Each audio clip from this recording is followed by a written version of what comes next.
Hi everyone, welcome back to Project Notes. My name is Claudia and thank you so much for coming back again today. This is my little corner of the internet where I talk about the things that I am making. I love to knit and I also get to ask you all, what are you making? Let us know in the comments below. What are you knitting? What are you using? What yarns are you loving? And what projects are bringing you joy? I do apologize if I sound a bit nasally or hoarse. I didn't feel well for the better part of March. There's just things going around out there and I definitely caught it. But it's good to be vertical and to just feel good again after not feeling great for so long. So if you do hear that nasaliness, that hoarseness in my voice, that's it. This is probably the first time in a long time that I've spoken out loud without some physical pain associated with it. It feels good, and it feels good to podcast again and to feel great. I always think it's fun to start the podcast with a weather report. It's beautiful here in Southern Nevada. We have little rainy days, cloudy days. The trees are growing back their leaves. There's pollen in the air. It's definitely allergy season here in Southern Nevada, but it is incredibly beautiful outside. It's probably in the 60s, 70s, which is why I'm wearing this summery red top. This is the Camisa top designed by Melissa Hutchinson. She has some really nice summer tops, and I knit this one back in 2021. And since then, I've been wearing it pretty much regularly during the summer and the warmer months. It's very light. I use Knit Picks Cotton in the DK weight, and the colorway is pomegranate. I just love this top. I do need to do a quick repair on it. I did have a stitch pop on the side. I'm not going to show it here, but like I said, I love it. I love wearing it all summer long, and I've enjoyed it so much that I do plan to make another one. It was a really quick and easy knit for me, but because the yarn was a mix of cotton and linen, that tends to be really rough on my hands. And that's probably why too it's taken me so long to knit another one, but I'm going to take my time with the second one I make probably later this year and just enjoy the process of it. In the last podcast, I focused more on one individual project. That was the Ruth Pullover by Irene Lynn. And I really like that style of podcasting, really taking a deep dive into just one design. But today I have more to share. So we're going to be talking about 3 different projects that I'm working on and one that is to come. A couple podcasts ago, I did my 2025 knitting resolution, knitting wish list. But after I posted that episode, I realized I still have a lot of things on my 2024 list that I need to knit up. So I decided to tackle one of those. And the first one I'm going to be tackling is the Clint Shawl by Natasja Hornby. Natasja Hornby also goes by Moonstruck Knits online, and she first came on my radar when I watched an episode of the Fruity Knitting podcast. I can't remember which design she was featuring, but what I did see and really love was just how creative she is with her designs. I'm pretty used to top-down, bottom-up designs, but she takes designs and changes the directions in which they're knit to make some really beautiful finished items. And the Clint Shawl is no different. The base of the Clint Shawl is a quilt block that is knit modularly. I'll hold up what I've knit so far just so you can see it. It's not much, but I'll also compare it to what she has online as well. So here's my example here. You can see how all of the quilt squares are coming together. This has been a slow but steady knit for me, which is one of my favorite types of knits. I am enjoying knitting this so much. It's taking me a while, but I don't mind that. I love a slow knit. She used Issachar Merlin for hers, which is described as a sport weight yarn. I believe it's a mix of wool and linen. And when I was watching the design video she has for that, she has pattern support for this on her YouTube channel about how to knit modularly, how to pick up stitches. She described it as a fingering weight. I decided to use Illimani Santi, which is a DK weight. I shared this in probably my first or second podcast. I can't really remember, but I picked this up at Apricot Yarns in San Diego. And one of the reasons I chose it is because I really loved how this shawl moved and I wanted it to be drapey. Illimani Santi is 45% wool, 25% alpaca, 15% yak, and 15% silk. Now, Illimani is a Canadian-based company, and they work with herders and shepherds in Bolivia and Peru to acquire, make, and dye this yarn. It's described as luxury, and it really is. It's a beautiful yarn, and the colors I chose for this, I chose them based on the sunset on the beach in Southern California. I chose neutral, this color here. This color is lilac season.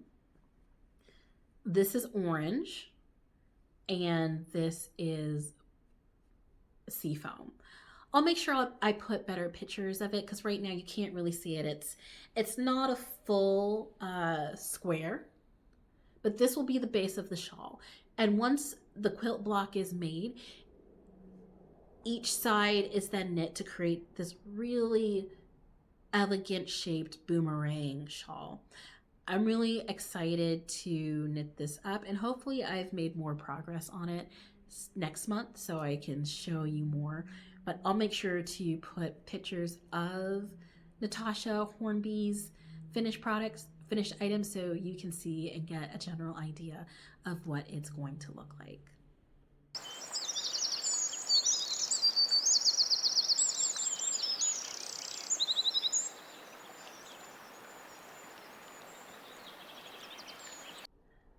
I volunteered for a fly. Fly. Earlier this year, I volunteered for a test knit held by Noma and Ndlovu. She recently rebranded her company. She was known more as Bigger Than Life Knits, and now she's going by Noma and Ndlovu Designs. She also has a great podcast here on YouTube, and I'll link to it somewhere in the comment box below. But she did a call out for a test knit, and I volunteered for it primarily because it was a shorter test knit. It was for a top, and the top, I believe at the time she just wanted the front, the back, and one arm knit as part of the test. So I decided to jump into that just to give it a try, and I'm so glad I did. I test knit the Nyezi Pullover. It is a high collar waffle textured sweater, and it is gorgeous, y'all. I absolutely love mine.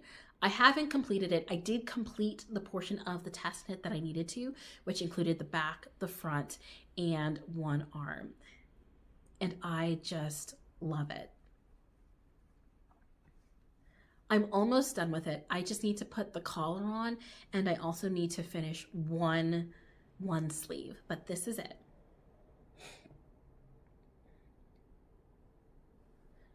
I'm gonna hold it up to the camera so you can see the waffle texture. Just, let me see if I can focus that, just a little bit more. And of course, I'll put pictures of me modeling it, my most recent modeling pictures of it. And one of the things that was really interesting to me was a new to me construction technique. You all are probably more familiar with it, but in this one, you do the back shaping first. Here's a picture of what the back looked like. And from the back, you then pick up stitches and create the front and the neckline with decreases, all in the texture pattern. You can see that they're like these raglan type increases on the shoulders. And what I like about that is it doesn't break up the waffle pattern on the front of the sweater. So to make it, you start by shaping the back here with these increases along the side, and then you pick up from here, and then you knit the front, and then you go down from there. I chose to make my sleeves just a little bit shorter, probably about half an inch to an inch shorter, just for my personal taste and preference. I'm almost done. I have one arm left to do, and then I also have the collar. So the collar was not part of the test knit. So I think what I'm gonna do is, if you look at the photo of the finished object, I think I'm gonna leave the collar a little bit more open and wider than she has. I think I'll just be able to get more wear out of it that way if I just have a more open collar. I believe hers might be doubled and folded. I'll have to check, but I think what I'll do is I'll just pick up stitches around. I'm gonna do some math and some research to see how I can maintain this opening without it closing too much when I pick up stitches. The yarn Noma used for her sample is Pearl Soho Plenty. Pearl Soho Plenty is 100 grams, 139 yards. It is 100% merino wool. I chose to use probably what is now my favorite worsted weight yarn. It is Sea Isle cotton. And this is 50% wool and 50% Pima cotton. And it's such a beautiful yarn. It's really light and easy to knit with. Let me see if I can get you some more information on that yarn. This comes in a 329 yard skein, 100 grams. And so you get a lot of yarn just from this one skein. I'm probably somewhere on skein 4 or 5. I originally purchased this at Golden Needles in Las Vegas, Nevada. But I only bought one because I wanted to test it out for a different project that never came to be. I decided to repurpose that one skein, but I needed to buy more to finish this project. And so I purchased those on Web's website, yarn.com. And I think at the time they were about $16.99 a skein. But as we know, with Web's website, the more you buy, you get a discount. So I think in the end, I ended up getting a 20 to 25% discount on the total purchase of the yarn. The ply of this is also a cable twist. So it looks very much like a little braid. I don't know if you can see it here, but it's just it's so pretty, and it just makes the sweater much lighter. I need to do some research, or maybe ask a spitter in the community, what are the attributes of a cable twist yarn that just makes it feel so light. It's a beautiful yarn, and I highly recommend it, especially if you're looking for a worsted weight yarn that might come in a marled color for a different project.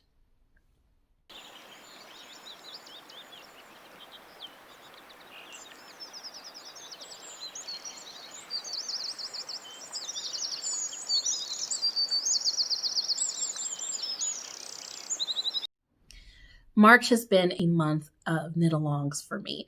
I joined in on 2, but I'll talk about one today. I decided to join in on Earth Tone Girls. I believe her name is Denise. She's such a wonderful figure in the online knitting community. You all know her. I'll put a link to her Instagram and information on the KAL in the comments below or in the description box below. But she is doing either her 2nd or 3rd year of the I Heart Socks and Books knit along. Here's the hashtag, and you can follow it along with it. I was really excited by the idea of this. Knitting, books, those are the things I love the most. And what I decided to do was to ask the knitting community which book I should read and which yarn should I pair it with? The first book I posted was Let Us Descend by Jessamine Ward, and I paired it with Knitty Kitty Bag. So the book pair and the yarn pair are the ones that I will choose to read and knit for this KAL. The second one was a skein of yarn, probably one of the most beautiful skeins of yarn I have. And it's from Yarn Less Traveled in this beautiful variegated blue colorway, but also pairing it with, of course, Wedding People. I've already read the first chapter of Wedding People, and my reaction to it was, I'm not going to give any spoilers, but here was my shock. You're going to do what at this person's wedding? What? It hooks you. It hooks you so quickly. But I haven't progressed more through it because I wanted to wait for this KAL. And then the third book was hold on, let me see if I have it here. Just hold on. I am back. The third book was Black Angels, The Untold Story of the Nurses Who Helped Cure Tuberculosis by Maria Smilios.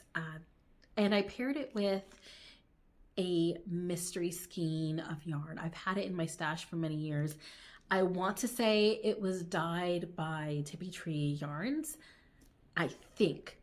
Don't quote me on it. I think. But I've had it in my stash for so long, and I love that it is this purple yarn with flecks of stellina in it. So it's just so bright and shimmery. I need to knit a pair of socks with that soon. So I left it up to the knitting community on Instagram and on Bluesky to help me figure out. You can follow me on Bluesky or you can follow me on Instagram. I try to cross post a lot, but Instagram is more like, random stuff. Sometimes, what I see in a craft store, what I'm cooking, what I'm growing in my garden, things like that.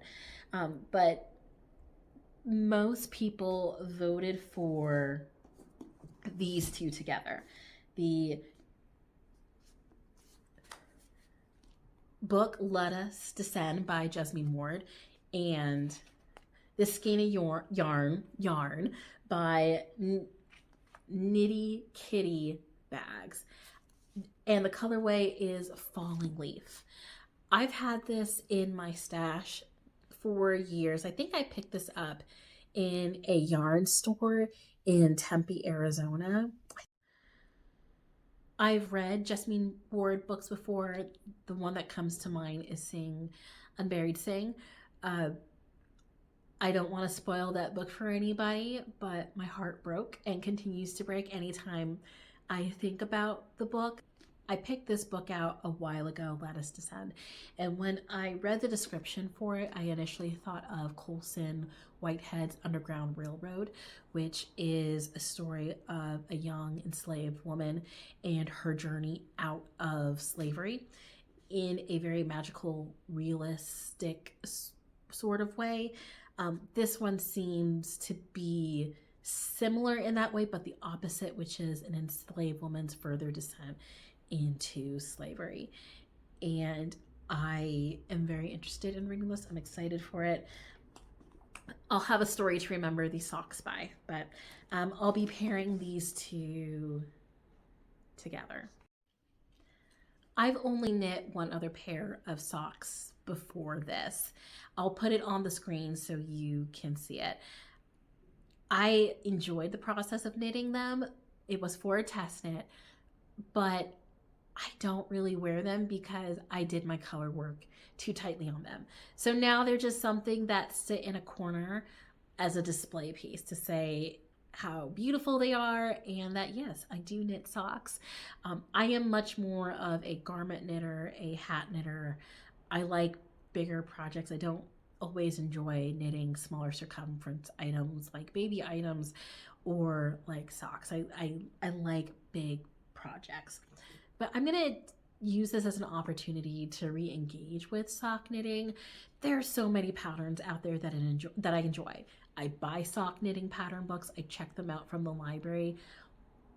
But when it's time to cast on, I tend to lose motivation because, socks up until this point have not been my jam.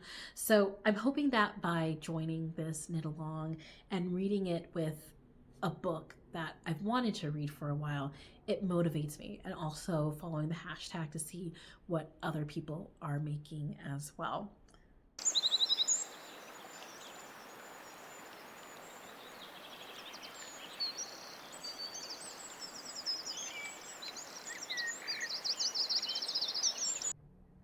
Finally, I wanted to talk about one of my upcoming project plans.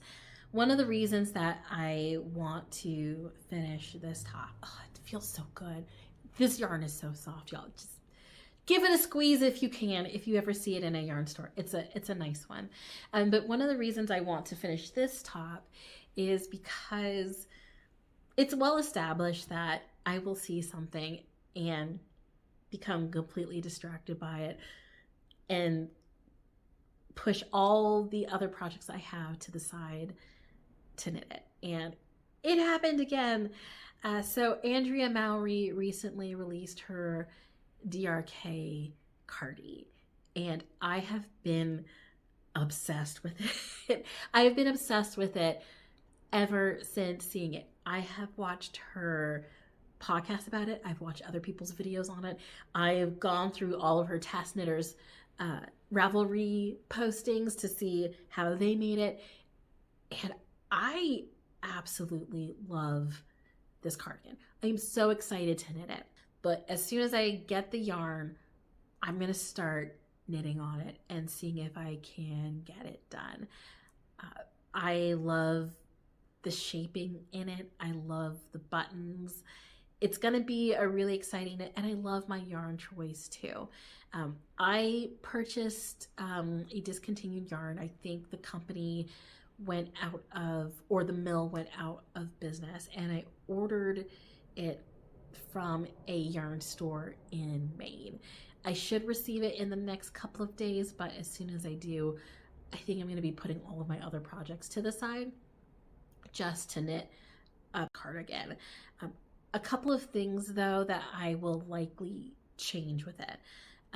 The height of the collar is a bit much for me. I think if I lived in a colder environment, it would make sense to have the collar that high, but I don't. I want something that I can throw on and be pretty comfortable with. So I'm going to be shortening the height of the collar quite a bit. Maybe only having it peek out an inch, maybe an inch and a half. The other thing I was thinking about, and I don't know if I'll do it, is as much as I love the buttons on the front of the cardigan, when I saw it, I thought this would make a really cool bomber jacket style sweater. So my plan is to make it with as little positive ease as I possibly can that would fit me. And then instead of buttons and making a button band, I think I might just put a zipper so that it looks more like a bomber jacket. Now, these are just ideas in my head. I gotta test these out and see if they'll work, play with the yarn, see if that'll work too. But I am excited for it, and I'm gonna get several of my projects done. I'm going to continue to work on this, figure out what I'm going to do with the neckline. I'm going to continue to work on my Clint Shawl to at least the point where the quilt box are done. And then once those are out of the way, I'm working on my DRK Cardi. I'm excited for it. And hopefully I have some progress to show you next month.